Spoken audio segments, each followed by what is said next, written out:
नेपाल में साथियों होगा एक खेला, मैं खेला भी नहीं कहूंगा, मैं बड़ा खेला कहूंगा साथियों इसको। आपने देखा होगा ओली सरकार को इस्तीफा देके ही काम चलाना पड़ा। जी हाँ साथियों, अभी थोड़ी देर पहले ओली सरकार ने वहां पे इस्तीफा दे दिया प्रधानमंत्री से। और साथ ही साथ किसी ने सोचा नहीं होगा, प्रधानमंत्री तो छोड़ो, वहां के मंत्री जो भगा भगा कर पीटे गए हैं, वहां की संसद में आगजनी करी गई है, वहां की सुप्रीम कोर्ट में वहां पे जो प्रोटेस्टर थे वो एंट्री कर गए और वहां पे पूरी तोड़फोड़ करी गई साथियों। तो प्रोटेस्टर देखो ना, इतना बड़ा प्रोटेस्ट यहां पे करा गया साथियों, जो कल स्टार्ट हुआ था। लेकिन स्टार्ट कहां हुआ था मैं आपको बताता हूं।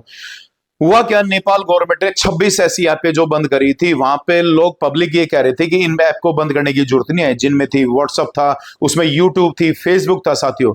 इस तरह की 26 ऐप बंद करी गई थी नेपाल गवर्नमेंट की तरफ से। लेकिन वहां की आमजन कह रहे थे कि ऐप को बंद करने की जरूरत क्या है, इस तरह के सोशल मीडिया प्लेटफॉर्म को बंद करने की क्या जरूरत है, वहां पे करप्शन को खत्म करिए ना सबसे पहले।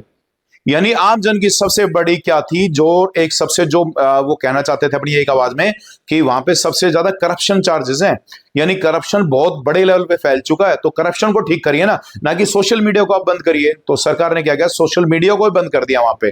तो बैन लगाने के बाद ये प्रोटेस्ट शुरू होता है और 26 ऐप बंद होने के बाद ऐसा प्रोटेस्ट शुरू हुआ साथियों, आपने शायद पहले सुना होगा, बांग्लादेश में भी हुआ था ऐसा और श्रीलंका में भी हुआ था साथियों। तख्ता पलट कर दिया पूरी गवर्नमेंट का, यानी प्रधानमंत्री को इस्तीफा देना पड़ा। ये हालात हो गए, वहां पे आगजनी इतनी ज्यादा होगी, यानी लाखों लोग साथियों वहां पे रोड पे थे प्रोटेस्ट करने जो आ रहे थे। वहां पे लोगों का एक कहना था कि यहाँ पे नेपोटिज्म चलता है, यहाँ पे पैसे का बहुत बड़ा लेन देन है, यहाँ पे जो अमीर आदमी है वो अमीर होता जा रहा है, लेकिन जो गरीब है और गरीब होता जा रहा है। सरकार के पास ना तो कोई पॉलिसी है वहां की गवर्नमेंट के पास। यानी वहां पे सबसे बड़ा था कि करप्शन के सबसे बड़े चार्जेस थे कि करप्शन को खत्म करो। लेकिन वहां की गवर्नमेंट ने क्या करा, सोशल मीडिया को बंद कर दिया, यानी आम जन की आवाज को वहां पे बंद कर दिया। इसलिए वहां पे वो सरकार ने वहां पे सब कुछ गवा बैठी। लेकिन प्रोटेस्ट साथियों इतना उग्र रूप ले गया, मगर कमाल हो गया साथियों कि इतना उग्र रूप लिया और लाखों लोग रोड पे उतरे सड़कों पर।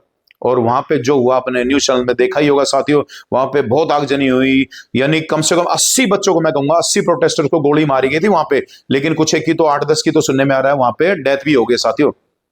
तो इस तरह से हालात हो चुके हैं आज के नेपाल में, काठमांडू में साथियों मैं बात कर रहा हूं।